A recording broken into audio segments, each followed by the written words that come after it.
Hello, everyone, and welcome to yet another NAIFA Live. We have quite the program for you today, so we are going to jump right in with the Pledge of Allegiance with NAIFA Tennessee's own John D. Richardson.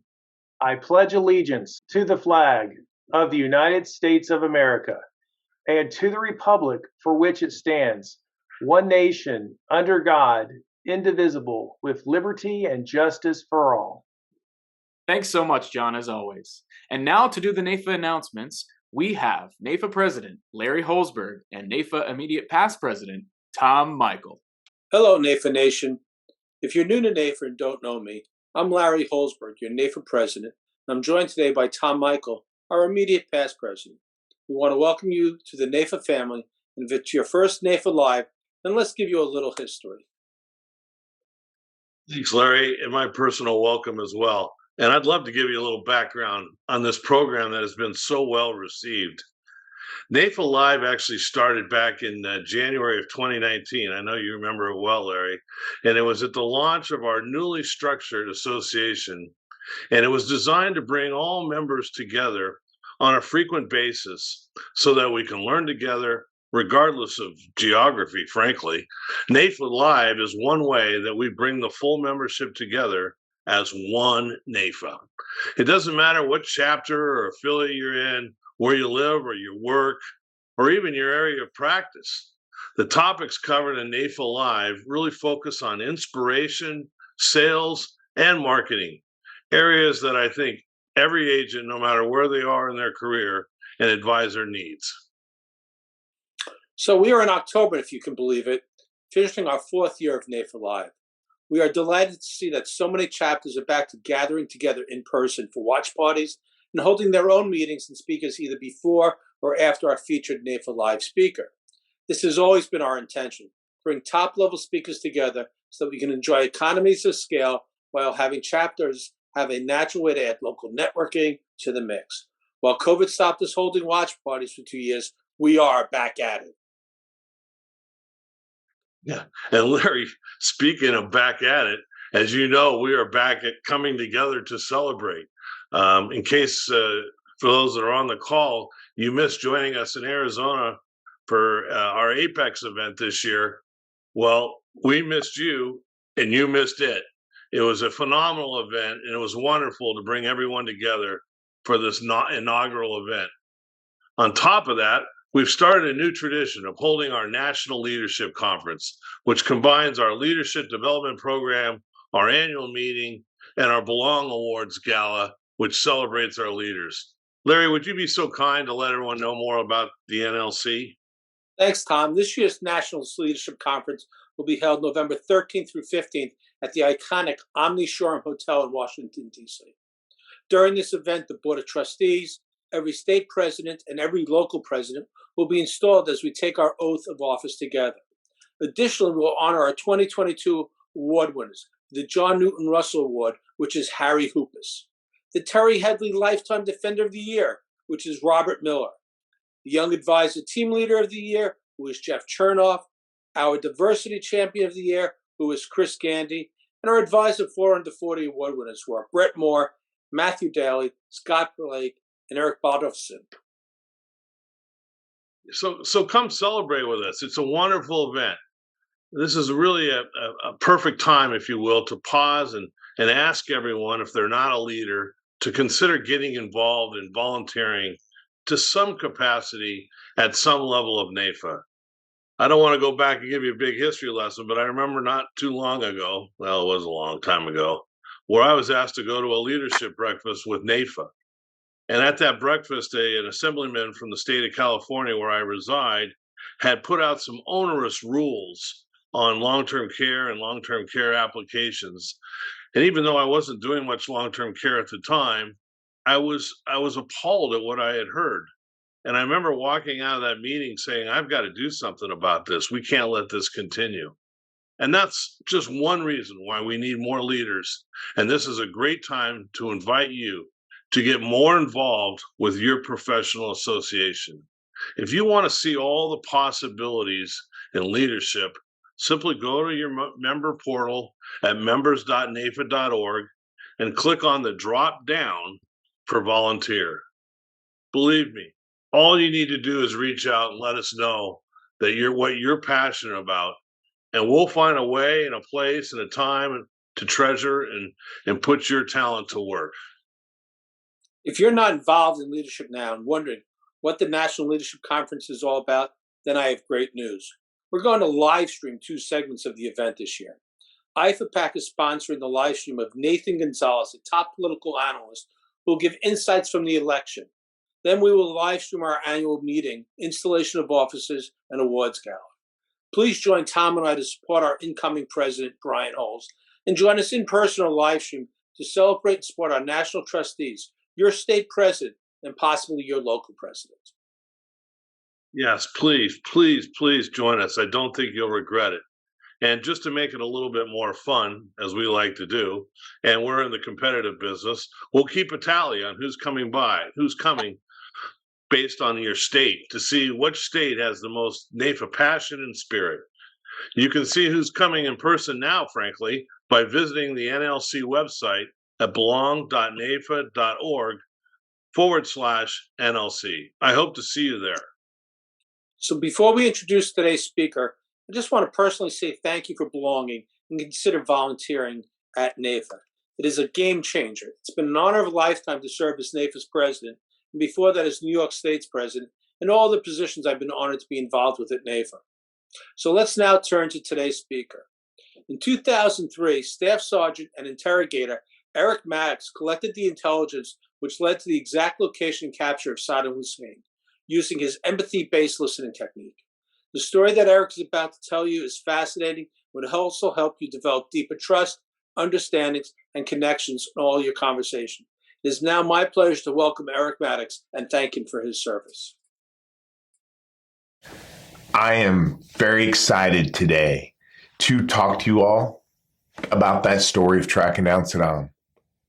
But more importantly, I want to talk about how does that happen? How do you sit across an individual who hours, minutes before was trying to kill you on the battlefield? How do you communicate to get them to say, Eric, I'm now with you? It comes down to one thing. It's trust. It's not manipulated. But how do we communicate to build trust? I want you to ask yourselves right now, how important is trust for the success of your business? It's everything.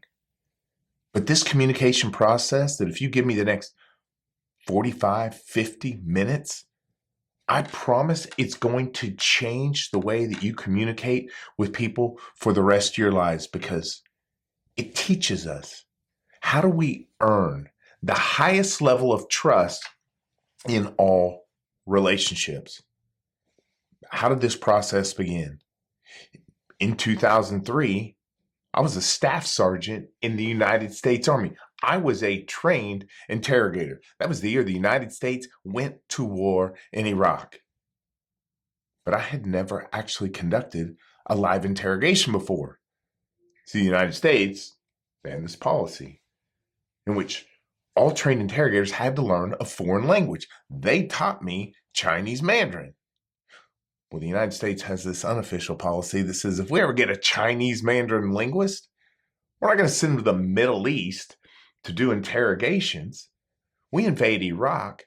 I'm stationed in Los Angeles, California. They are using me as an intelligence collection officer against the Chinese government for the United States military.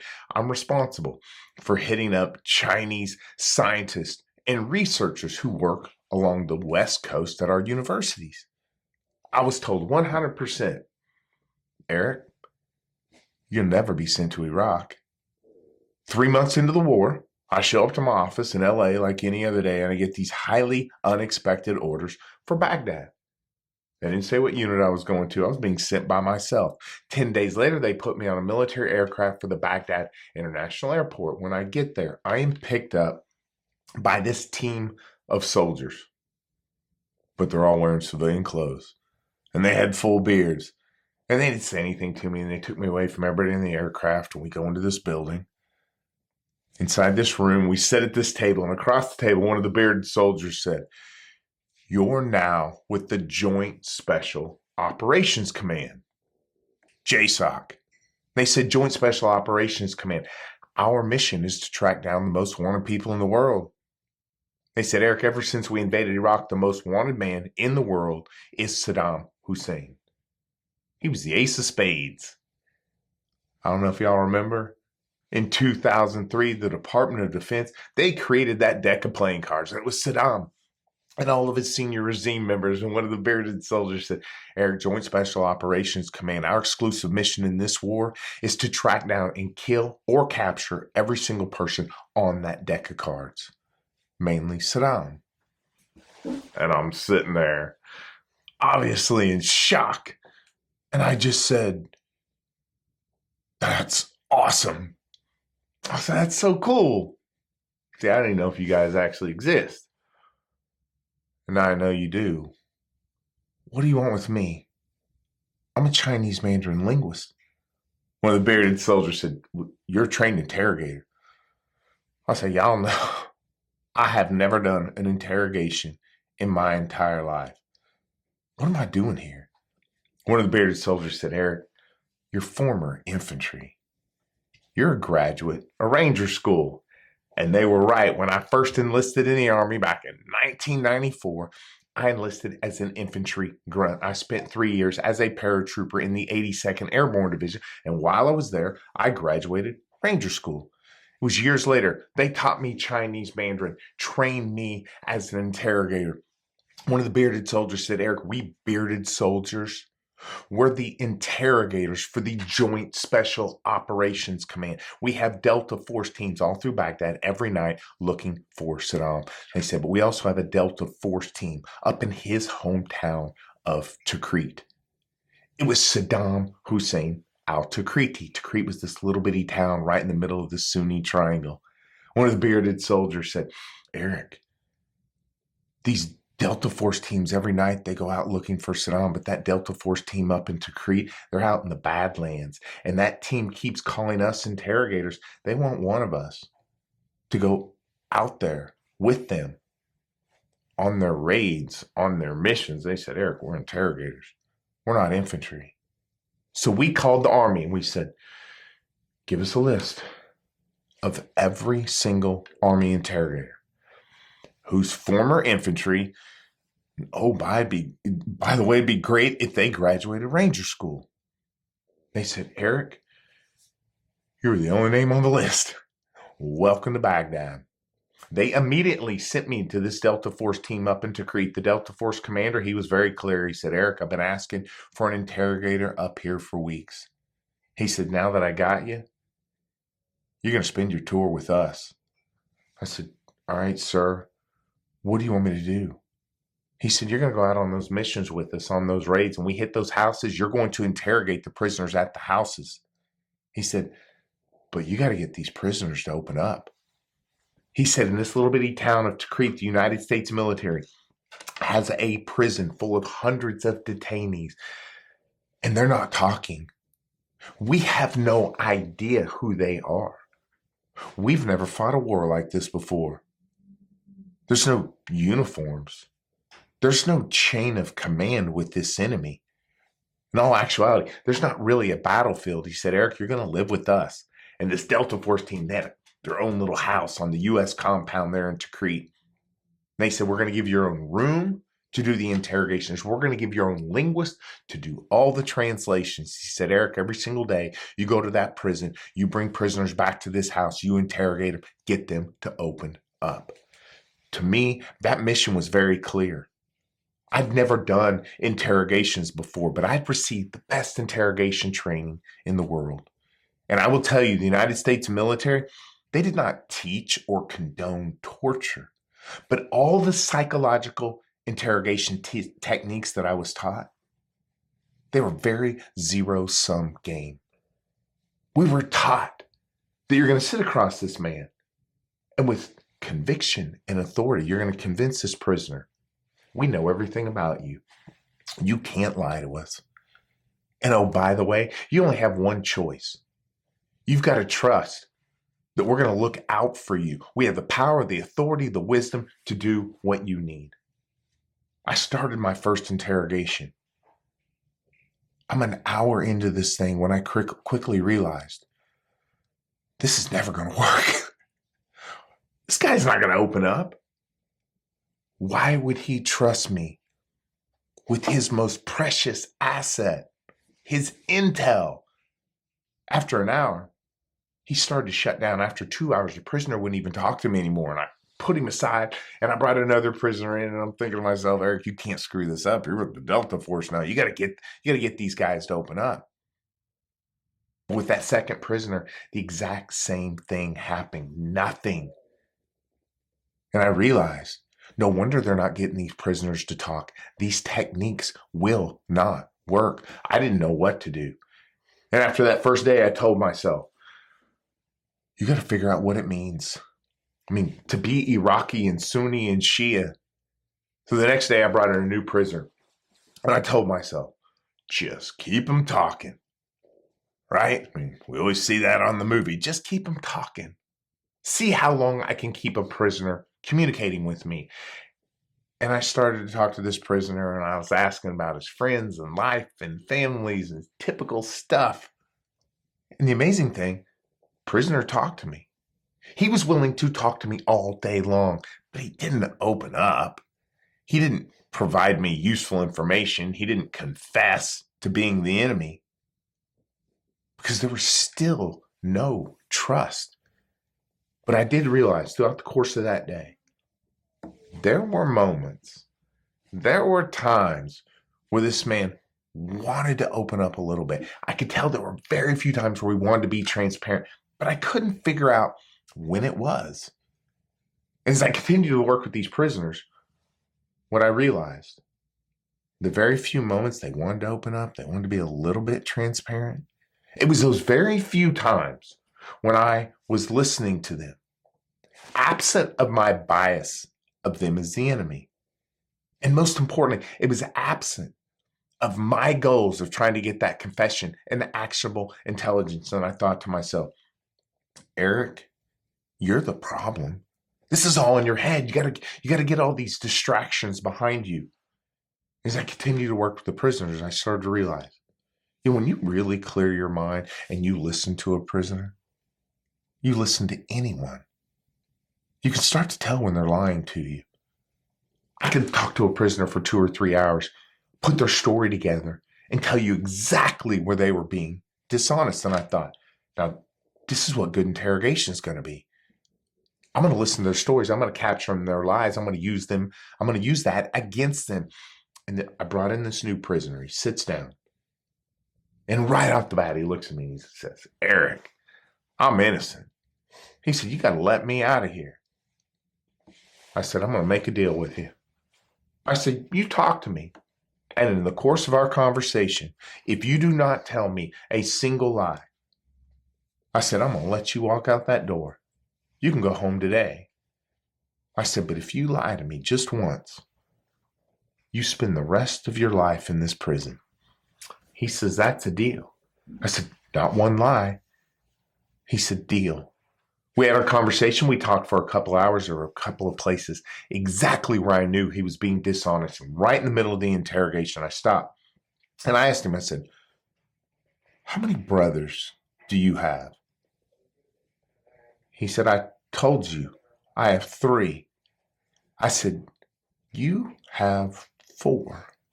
And my prisoner, his eyes just kind of opened up real big and his jaw drops. And I said, what was our deal?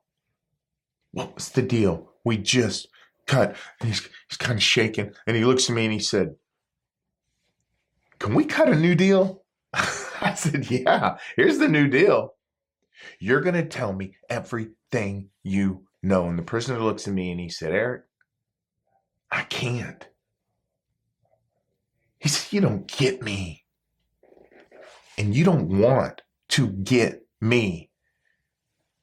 And it kind of knocked me back in my shoes. And I thought, yeah, he's right. I mean, what am I doing? Sure, I've cleared my mind of my goals and my distractions, but what am I listening for? I'm still just trying to capture him in lies. that I can use against him for my benefit. And I thought to myself, I mean, is that possible? Can you actually listen to someone just for them? How do you do that? And I thought, for me to put myself completely in their shoes, the only way I could ever imagine do it is if I need their outcome more than I need my own. And I thought to myself, I don't even know if my Delta Force commander will let me do this. I said, Eric, figure out what it takes to help him, like truly help him. And I continued the conversation with this prisoner. When I started to realize, in order to help him, I had to ask him questions that I would have never thought to ask him before. But as he was responding to me to these questions, I started to realize he wants me to hear words. There's statements, there's phrases he's wanting me to hear that I would have never heard before. And I started asking questions on those key words. I call those breadcrumbs, those words that he most wanted me to hear. And as I'm asking those discovery questions, this prisoner, he starts to open up. He starts to get comfortable. We hadn't even come to a solution. He eventually looks at me and he said, Eric, the fourth brother, he's in the insurgency. He said, I would love to take you to my fourth brother's commander, the man that got recruited my brother. He said, if I do that, he said, everyone will know it's me. It puts my entire family's lives in danger. And I told myself, don't solve for him. He doesn't want that. He just wants you to listen to him.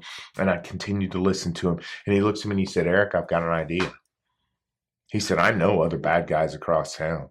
I can tell by you talking to me, you don't know who they are, but I know a couple and I know where they live. He said, and those bad guys, they also know where my fourth brother's commanders live. He said, if your soldiers will be willing for me to take them to those bad guys across town, if you capture them, if you go straight from their house over to my fourth brother's commander's house, everyone will think it was them. They'll never know it was me. And we came up with this crazy elaborate plan. And I go to my Delta Force commander. His name was Bam Bam. I explained everything to Bam Bam. Bam Bam's kind of listened to me. And he said, so you actually got somebody to talk?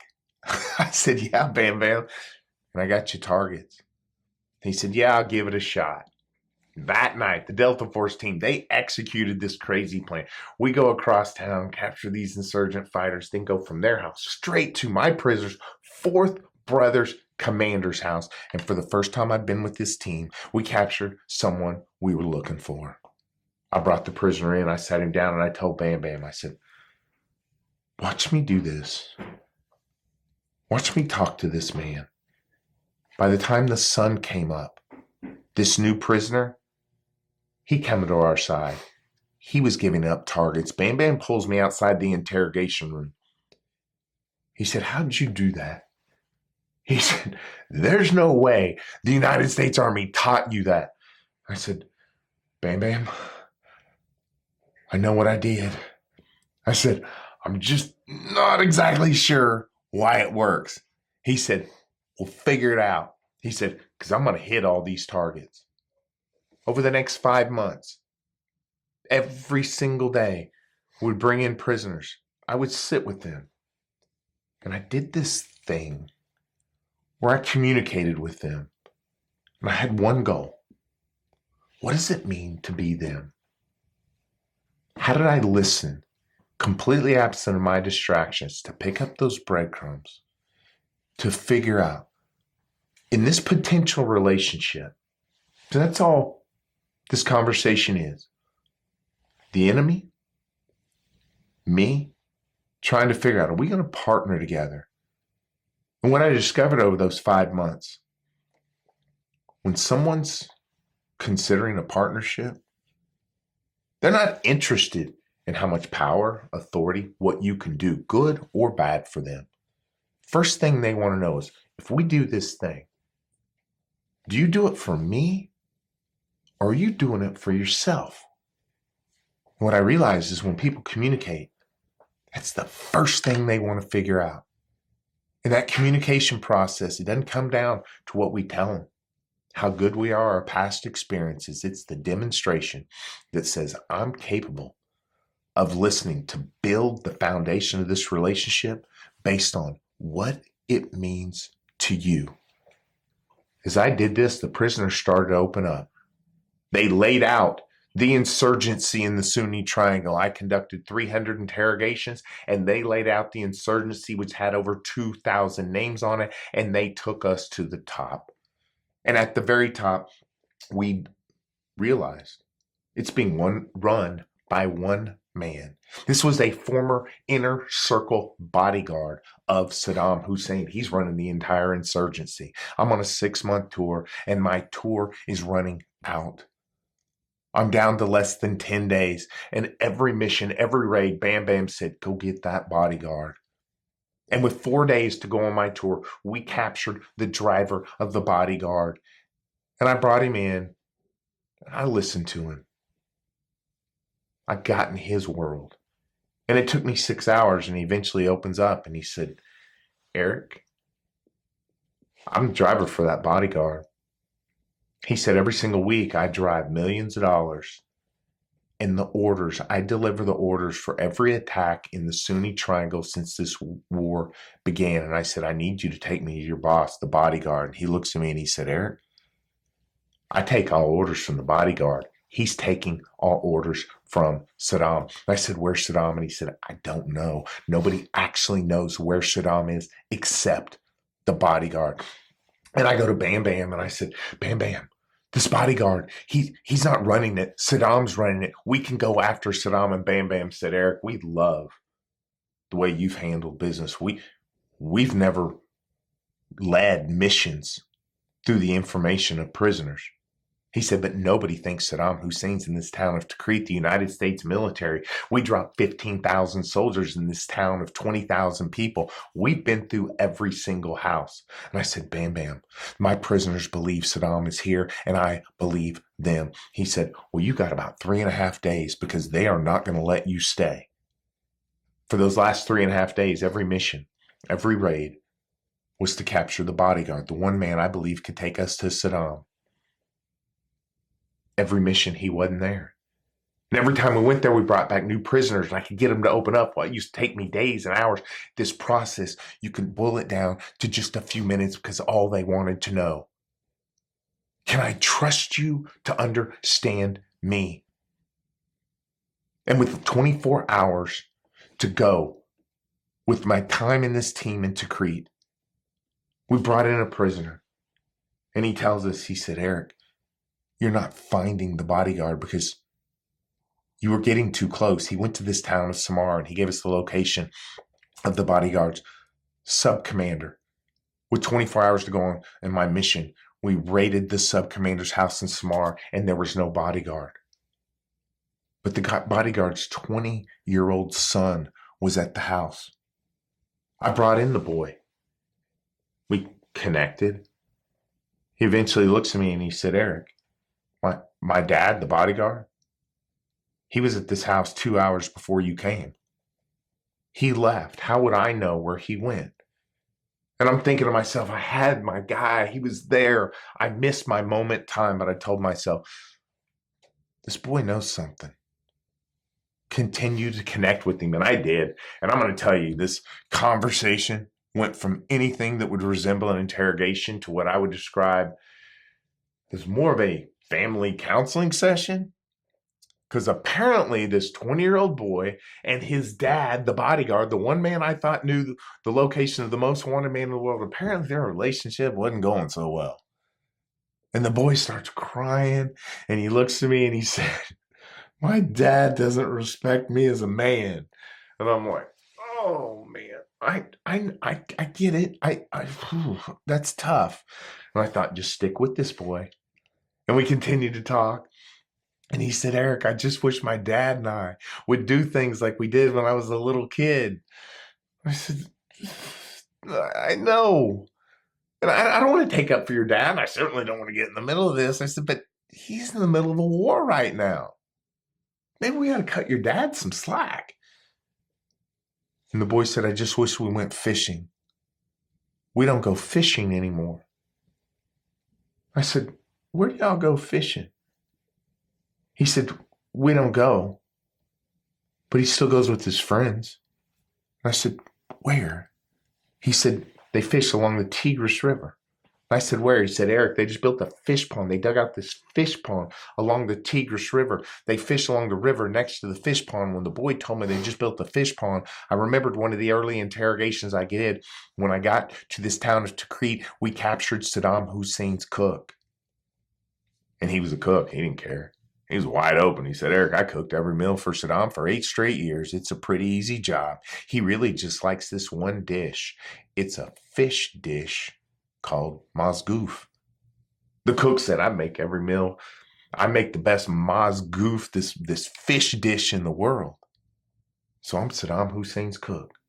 And when the boy told me they just built a fish pond, why are you going to build a fish pond during the middle of a war unless you need to stock that pond for your brutal dictator boss? And I go to Bam Bam and I explain the whole thing. He said, Eric, we have time for one more raid and you want to hit a fish pond? I said, Bam Bam, that bodyguard will be there. And that night, the Delta Force team, just hours before I'm leaving, raided this fish pond along the Tigris River. And they had built this shack, and Bam Bam and the team go in and they captured 2 men. And 20 minutes later, Bam Bam calls me back and he said, Eric, it's nothing. It's just 2 fishermen. He said, your flight's coming in. They're taking you back to Baghdad. I'll meet you at the helicopter. He meets me at the helicopter. He gives me these 2 fishermen. He said, take the fishermen. He said, Eric, I know you're right. We ran out of time. He said, when you go to Baghdad, it'll be a couple of days before they actually send you out of the country. Get me one more target. I took the 2 fishermen. I go to Baghdad. I see all the bearded soldiers that I hadn't seen in months. And they tell me, Eric, your flight's leaving in 3 days. On December 13th, 2003 at 8 o'clock in the morning, I'm leaving the country. The first night I brought in the fishermen, I went back and forth. I listened to them. I connected. One of them opens up and he said, Eric, I work for the bodyguard. He's my distant cousin. I said, where is he? He said, Eric, I think you're getting too close to my bodyguard cousin.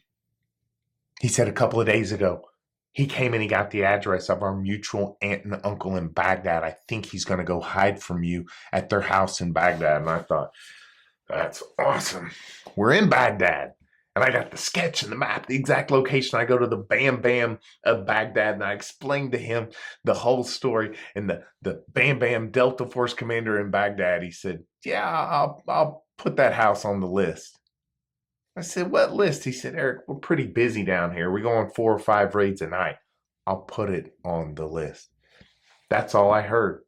My days came and went, and at 2 o'clock in the morning on December 13th, 2003, 6 hours before I'm leaving, the Bam Bam of Baghdad calls into the prison. He said, Eric, we had a slow night. We raided that house. There was no bodyguard. He said, we can bring in the prisoners from the house if you want. I said, yeah, I'll bring them in. And they brought in 4 prisoners. They pointed the guy they said owned the house. I brought in the homeowner and I sat him down at 4 o'clock in the morning. My flight leaves in 4 hours. And I told myself, don't rush this. You trust this process. You listen to this man. He'll give you what you need. I started to talk to him and it took me an hour and he finally opens up and he said, I'm not from Baghdad. He said, Eric, I'm from Tikrit. It took me another hour until 6 o'clock in the morning. And he finally looks at me and he said, Eric, I work for the bodyguard. He said, I'm his deputy. And he gave me his name. And sure enough, I mean, at those 2,000 names on this huge link diagram, this was my number 2 guy. And I looked at him and I said, I need you to take me to that bodyguard. In the back of my mind, I'm thinking, if you can do it in the next 15 minutes, that'd be great. He said, Eric, last night when you raided that house, he said the bodyguard was in the house with me.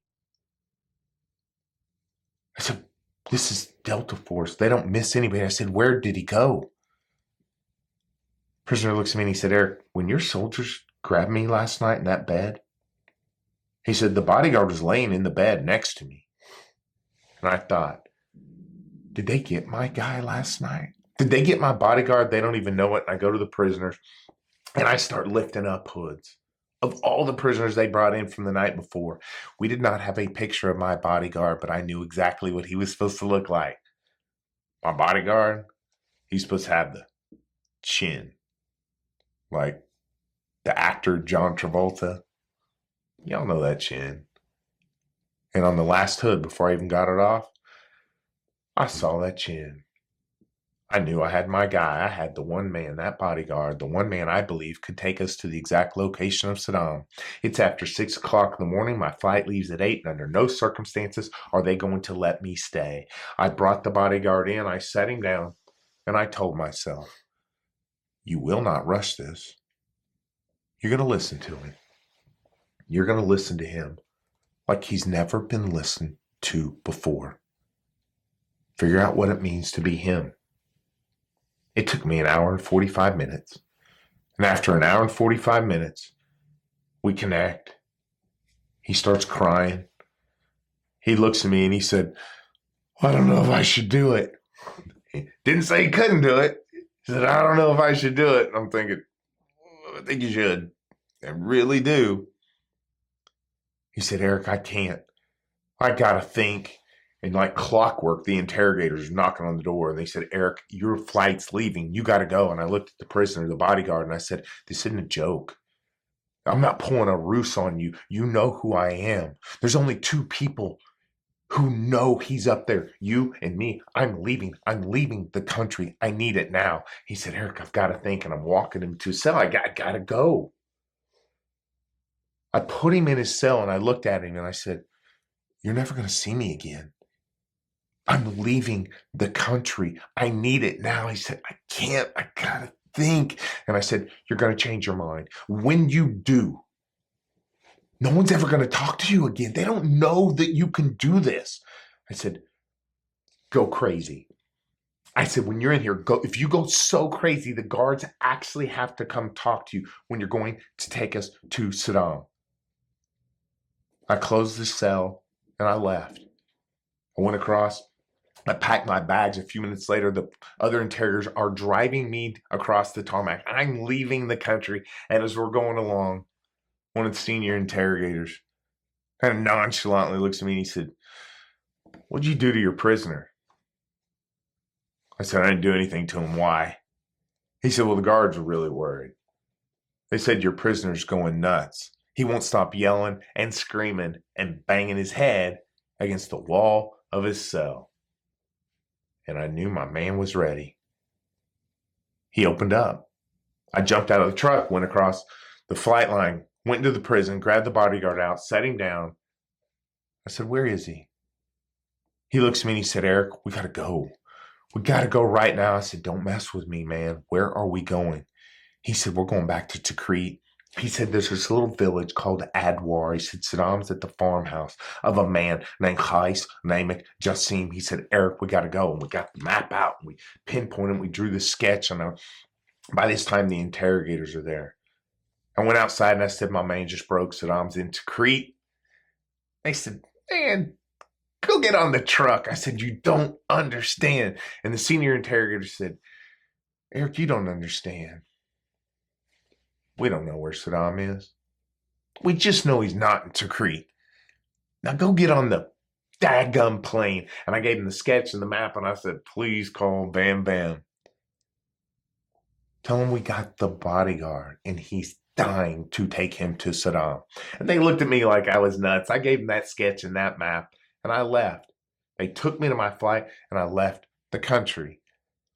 But when you're with this task force, you don't just fly back to the United States. They take you to Doha, Qatar, the headquarters for the Joint Special Operations Command. You've got to give a top secret out briefing just to get back in the United States. They fly me to Doha. The next morning, I show up for that top secret out briefing. They knock on a door, and a senior officer kind of pokes his head out the door. He said, all briefings today have been canceled. Clunk. Sergeant knocks on the door. He said, Staff Sergeant Maddox can't leave the country till he gives his briefing. Senior officer kind of looks at me, pulls me inside and said, you're Eric Maddox? I said, yes. He said, Eric, all briefings today have been canceled because we got him. We got him last night. Your bodyguard did it. I said, How'd it go down? He said, when you left, we called Bam Bam. And Bam Bam and the entire Delta Force team got on a helicopter, flew to Baghdad, picked up the bodyguard, went back to the house, and planned and executed a raid of that farmhouse of Qais, Naaman, Jassim, and they couldn't find Saddam. Bam Bam and the team looked for an hour. The United States conventional forces, they told Bam Bam, they said, Bam Bam, we've been to this farmhouse. We've been to every farmhouse in the Sunni Triangle. Twice. Bam Bam goes to the truck, pulls the bodyguard out, takes off his hood and says, where is he? Bodyguard looks around. He knows exactly where he is. He's horrified. He will not say anything. He's scared to death. He has to hold one of the operator's hands. He doesn't say anything. He walks the team around the back side of this house. He's standing in the sand. He turns to the team. He stares at him, and he just starts kicking his feet in the sand. They quickly realize he's trying to dig something up. They moved him aside. They started digging, and they found a rope. They continued to dig, and that rope was connected to a lid. They cleared it off. They had their weapons drawn. They reached down. They lifted up that lid, and there he was, Saddam Hussein. He was pinpointed by the one man he trusted to never give up his location, because that one man was listened to through this communication process that I didn't know existed before I went to Iraq. I wasn't looking for it, but I had to find it. To do one of the most difficult jobs in the world, I had to build the highest level of trust in such a short period of time that I could get an individual, one of Saddam's most trusted people, to say, Eric, I don't need to hear what your qualifications are. I don't need to hear all your stories about what you can and can't do for me. But I can tell by the way that you communicate, the way that you listen, we're going to figure out how to partner together.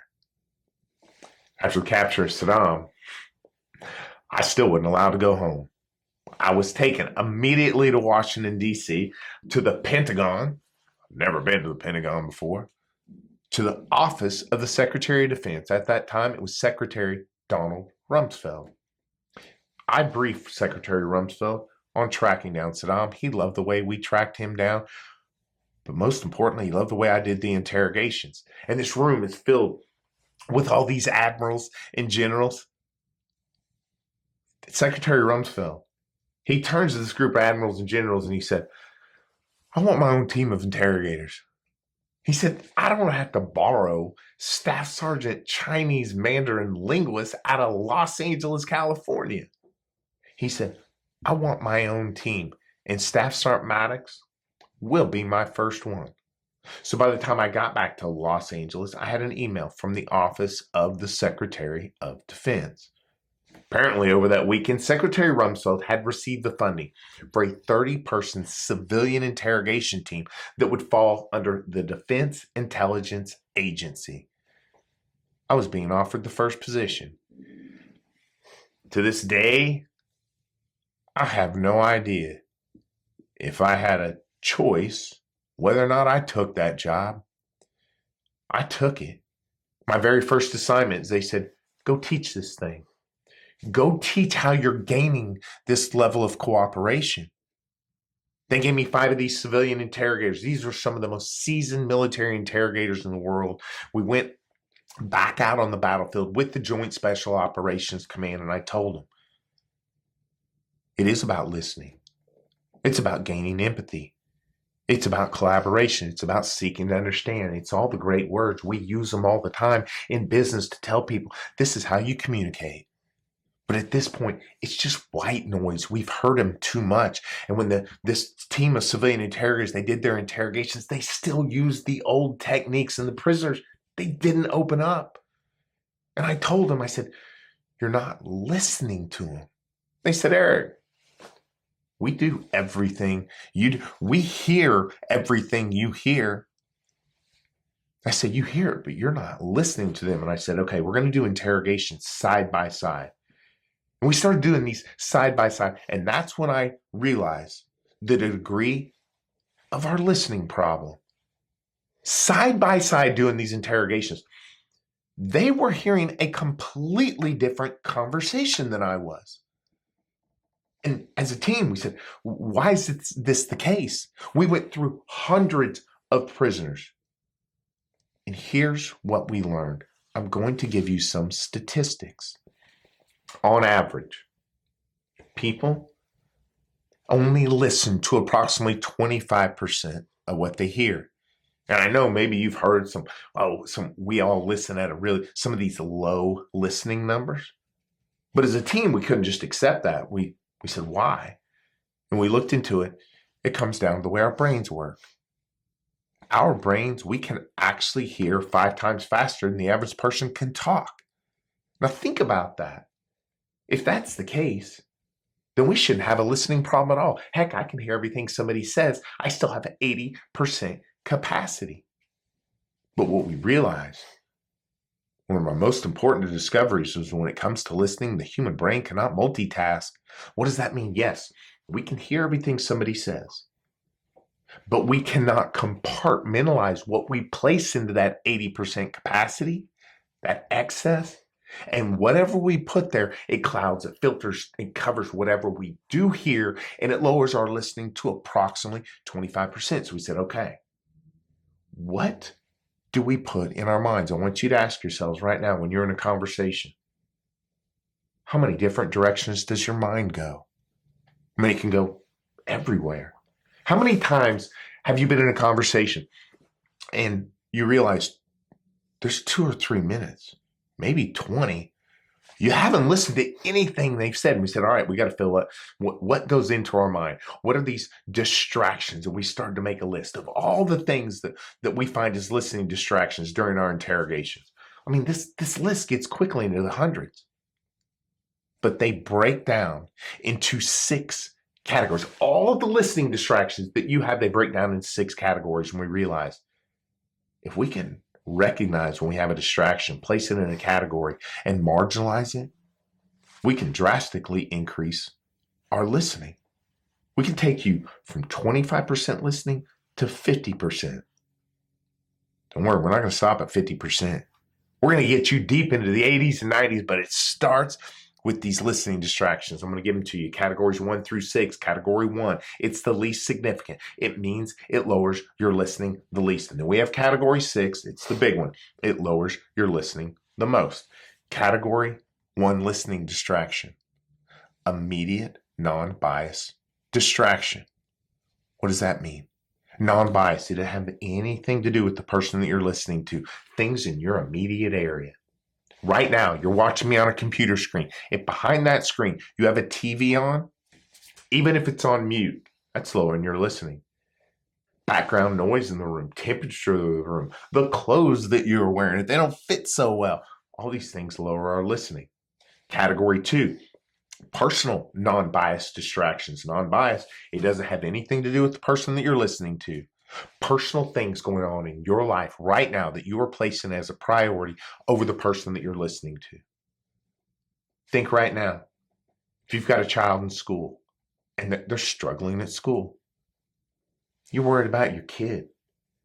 If you have a family member in the hospital, you're worried about the health of your loved one.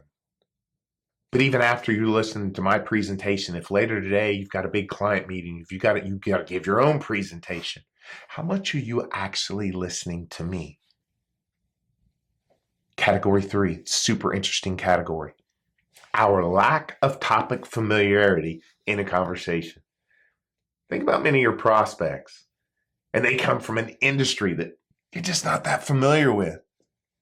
What happens? We could be really trying to listen to somebody, and they use a single term from their industry, and if we don't know what it is, what do? Our mind gets wrapped around the axle. I mean, our listening collapses. And then we have category 4. Our preconceived notions about how we believe the individual we're listening to sees this topic of conversation are us. These are our biases towards this individual. I mean, think about all your clients, right? I'm sure most of y'all's clients are perfect, but any of y'all have one of those clients and they just always seem to be right. They think they know everything, right? We have any of those clients and they're really slow to make a decision.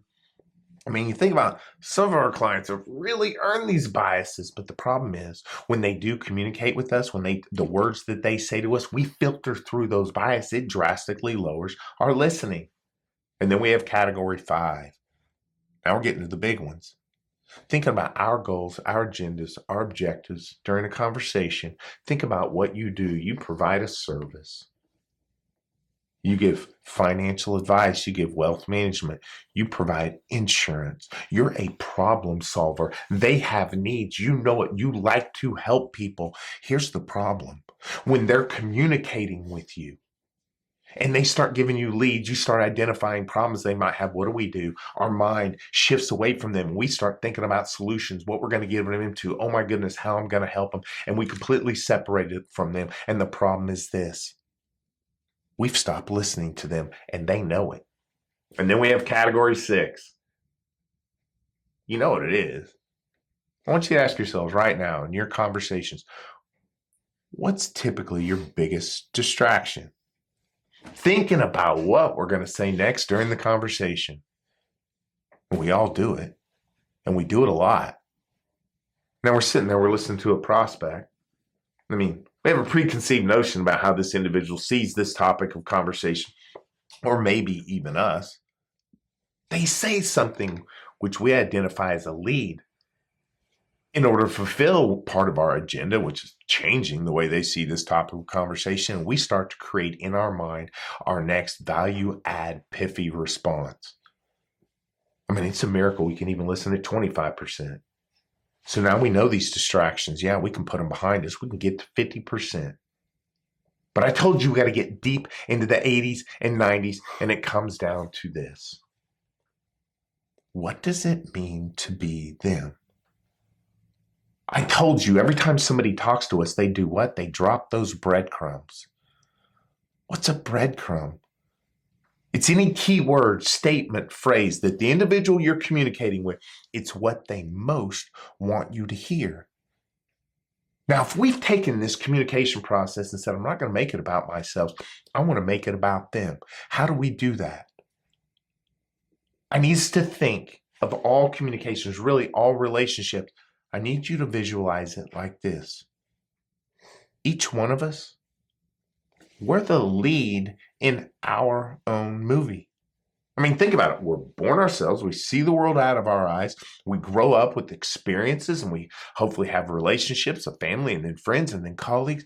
We're the lead in our own movie. Now, if every single one of us is the lead in our own movie, that means each one of us is alone on our own stage.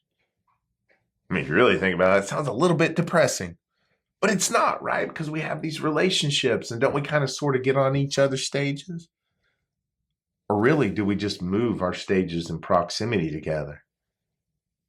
I mean, think about if you're at a dinner with a group of individuals. You're just in a conversation with a group of people. You ever been in the conversation, and we could be talking about one thing, and you start to think, man, I think everybody's having their own conversation here.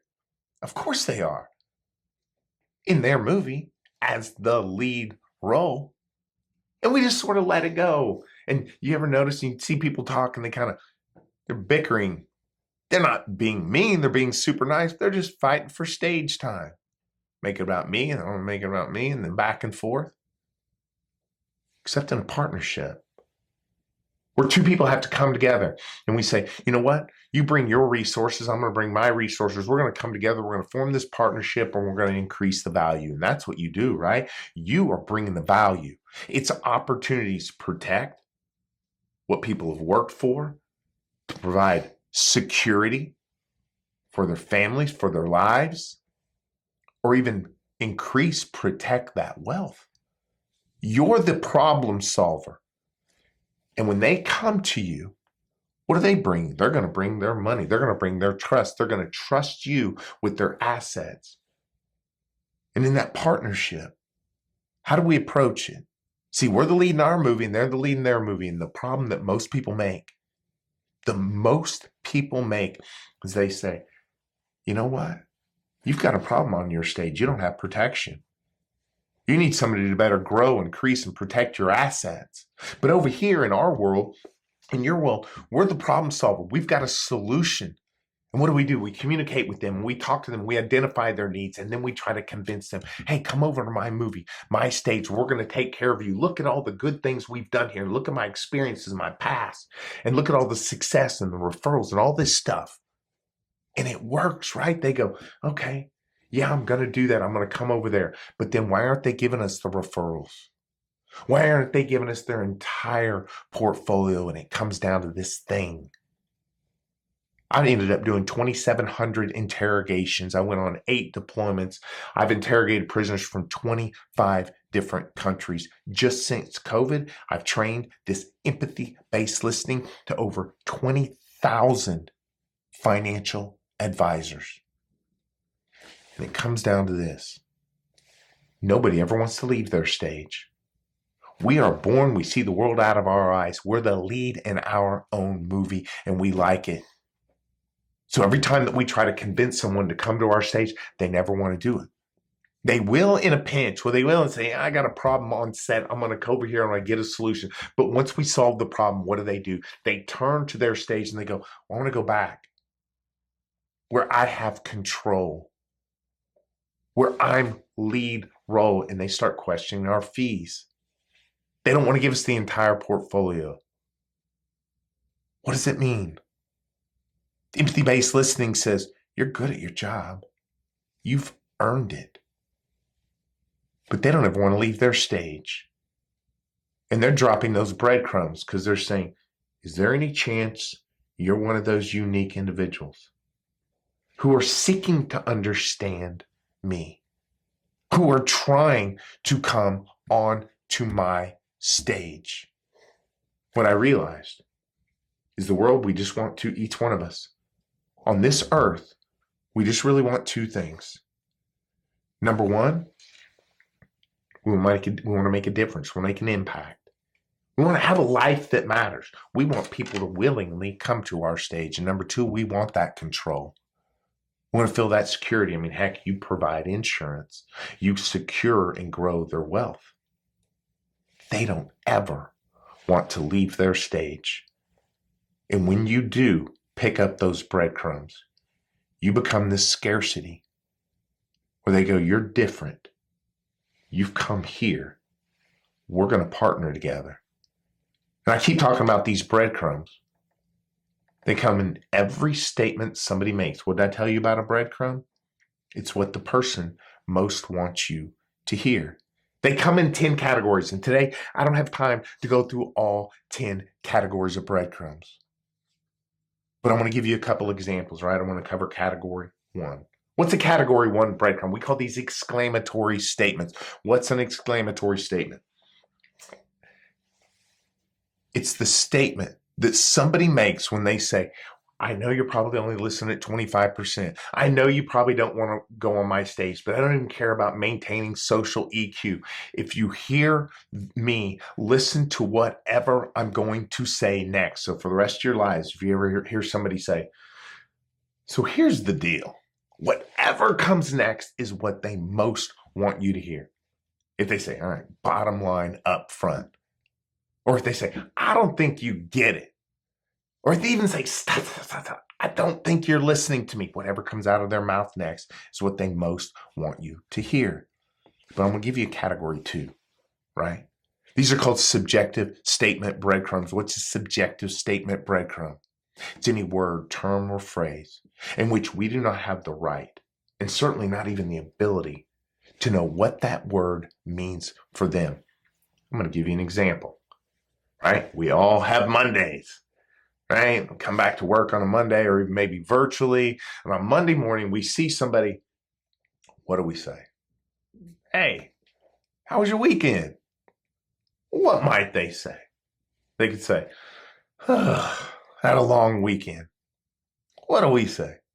Yeah, I had a long weekend too. And then we go off about our long weekend. They just dropped category 2, long. We don't know what the word long means to them, and they know it. Because you ask them, how was your weekend? You know what they're thinking? They're thinking, I don't think you really care. I think that's an obligatory question. I did have a weekend. I'd love to talk about it, but I don't think you care, so I'm going to test you. Yeah, I had a long weekend. You know what they want us to do? They want us to stop what we're doing in our world on that Monday morning and go, long? What happened? Watch the look on their face. They're going to go, what has happened to you? And get ready because you're about to hear about somebody's really long weekend.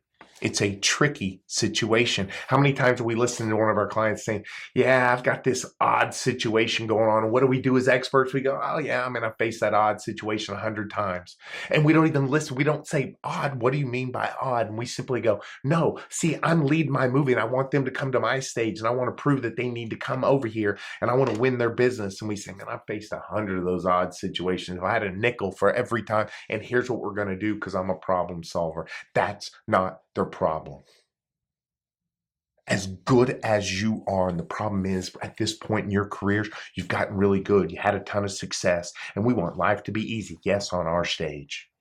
The problem on your stage, there's no real influence. Nobody ever wants to come onto your stage. They're looking for those very few individuals that want to be the world's greatest supporting actors. It's this thing. So what I want you to do for the next few hours, next few days, I would love for you to do it for the rest of your lives. I want you to start watching these stages. I want you to start seeing how everyone's trying to figure out in these conversations. I don't care if it's your spouse, I don't care if it's your best friend, a client you've had for 20 years, or a prisoner you just pulled off the battlefield. When they start conversations, they go, you making this about me? Or are you going to make this about yourself? Before we go anywhere, when we communicate it to make it about them, we knock on the door of their stage and we get on there, they go, you're different. This is your differentiator and you're not going anywhere. They're going to look at you and go, you're the director of my movie. They want to give us maximum influence. Is it a trick? Absolutely not. I've done 2,700 interrogations, and I can't tell you, but I can promise you about 2,600 of those prisoners say, Eric, you changed my life. I don't know where I'd be without you. This isn't a trick. This is about understanding the highest level of trust. When we go into our world, when you go back to your business, I asked you at the upfront, how important is trust? It's everything. Why are we doing it wrong? Because instinctively, we want control. We want to be the lead in our movie. We want to shine our own lead character. But do we want control? Or do we want maximum positive influence? All right. Now we're going to break up. You guys are going to break up into your work groups, kind of meeting groups. And I'm going to join you all. So as we get into those groups and you guys have questions, I want you to ask yourself, are you a good listener? What do we listen for? Are we picking up those breadcrumbs? Are we trying to get on their stage? If the answer is no, then I want us to think, how do we do it? Because I promise, if you try it for 5 minutes in your next conversation, the look, the draw that the person's going to have towards you, hey, I don't know what you're about, but I think we need to build a relationship together. It's shocking. And I promise you'll realize this is the most important skill set that I need for the ultimate success for my company. All right, I'll see you guys in just a minute.